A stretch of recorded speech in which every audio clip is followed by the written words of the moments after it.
Is going to be made around 10 gym mistakes that people commonly make, whether it's using the weights or just position of the weights, how you do reps, how you do sets, or just genuine workouts and common trends that you will see within the gym. Obviously, don't forget to like, subscribe, and let me know in the comments whether you've seen something like this as well, or if you're one of them people that have actually done this as well. In most cases, you're probably one of the people that have done it. I myself am included as well. So let's get into the video slowly.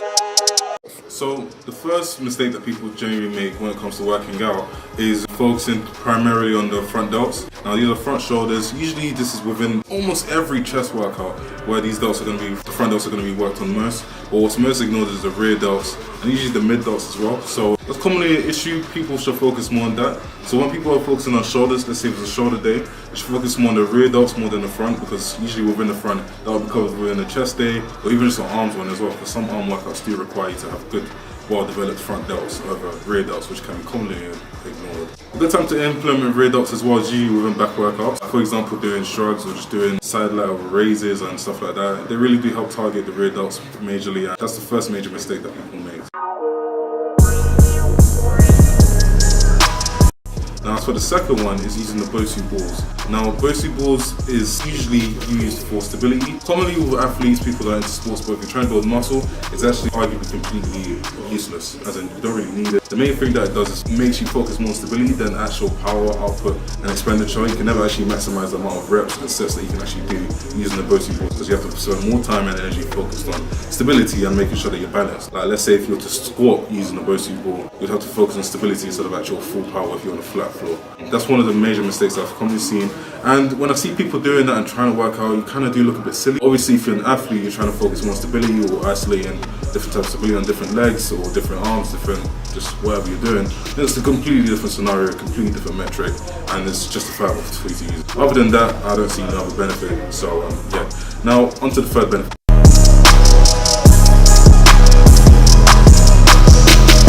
For the third mistake that people commonly make is usually with the reverse grip tricep press.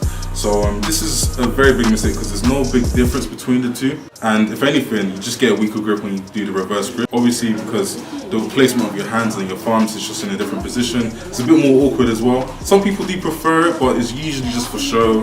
They add it in different workouts. You can have it as a different variation for different things, but it generally serves no other purpose than just something, just a different change to give me a different mood for fitness and nothing. But I generally don't feel, even from my personal experience, that you gain the max amount of weight, because you have to focus more on grip, and then you tend to lose grip as you go heavier down the weights. That's why I think it's completely useless, completely redundant, in all honesty. It's just good to look at, long story short. Now the fourth other mistake that people tend to make is usually workouts that require elbow extensions. So a good example of this will be dumbbell bench press. Now instead of angling it, okay, I'm not going to abbreviate here, but instead of angling at a 90-degree angle, that puts a lot of stress on your shoulders, which may create long-term problems and long-term issues where you have extra stress in your shoulder joints, or you aren't able to maximize as much, and you're more likely to get injured because of that. It's better to leave it at a 75-degree angle, where you're less likely to get injured, you're more likely to get the reps and sets. There's less chance of the dumbbell going out of control because it's more tight, more controlled, instead of it actually being here, where there's a lot more stress on the shoulders. So having it here is much better. You can target the chest more as well. So yeah, now onto the fifth one.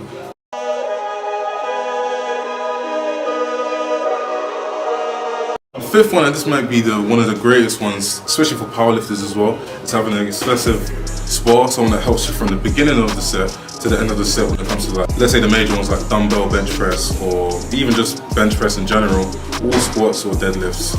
Okay, not deadlifts, but squats. The reason why this can be very excessive is because you can't actually track your progress. You don't know how much you're actually doing, how much effort you're actually putting in when, and how much support you're actually getting from the spot. So that's why it's usually not the best to do that. It's always good to have a spot there, only when you're about your last rep or you're nearly finishing off, or there's certain, or you actually need help, like there's a safety issue, like you can't actually fully finish off the rep, then that's when it would make sense to actually get a spot there. Obviously, I don't think people should overuse it, because like I said, you can't really track progress. Just people can tend to make mistakes, you're more likely to get injured as well.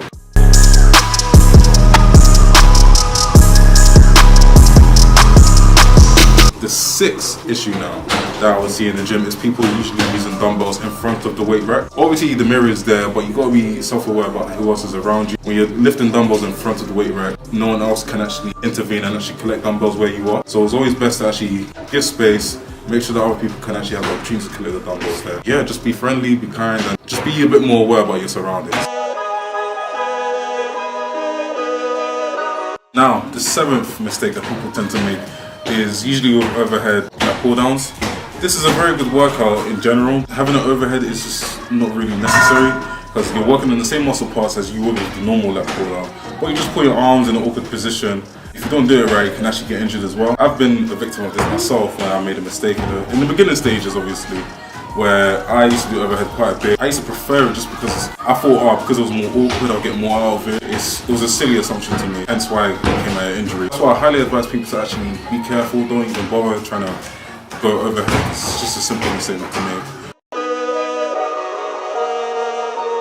Now, there are other lat pull down variations that you can have, which is the wide grip pull down, the tight grip pull down, also the chin one, where you're also pulling down on the underarm like this. Those are much better variations to have instead of the overhead, mainly because the overhead just doesn't really serve any extra purpose than just putting your arms in that awkward position. And whereas the other variations target different parts of the muscle groups when it comes to the back. Depending on which muscle group you want to target from the back, I definitely recommend different variations for that.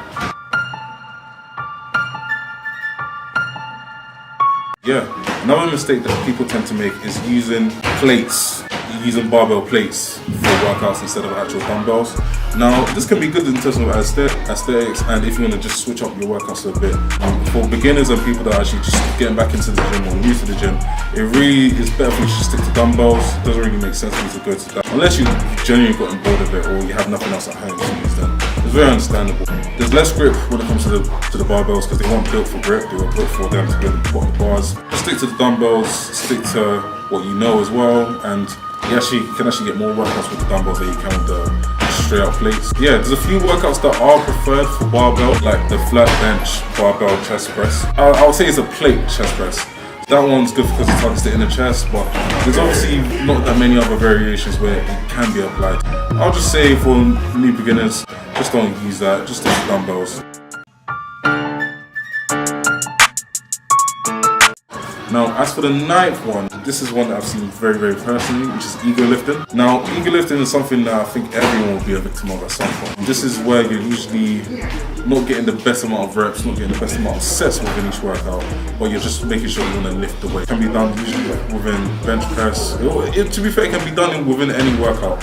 But you always got to make sure that your form's correct and that you're lifting the right amount of weight. The reason why this can be bad as well is because you're more prone to injury. You're not going to get the most out of each workout because you're not actually getting in the squeeze and actually contracting the muscles well enough for you to promote muscle growth, which can be a serious issue in the short term and long term because more times wasted actually just trying to ego lift instead of actually trying to get the muscle growth that you actually came there for. That's why I would highly recommend maybe start off with a personal trainer or just be very, very humble about yourself and actually be realistic and honest with yourself, which also comes in the gym as well. There's no reason for you to lift excessive weight that you know you can't control and you know you can't do a certain amount of reps with. The minimum amount of reps I would recommend someone to do, unless it's powerlifting specifically, if you're purely building on power, you'll do at least 6 reps. Any less, you're tending towards aiming towards power. I definitely suggest if you're looking to build muscle, minimum 6. So, yeah.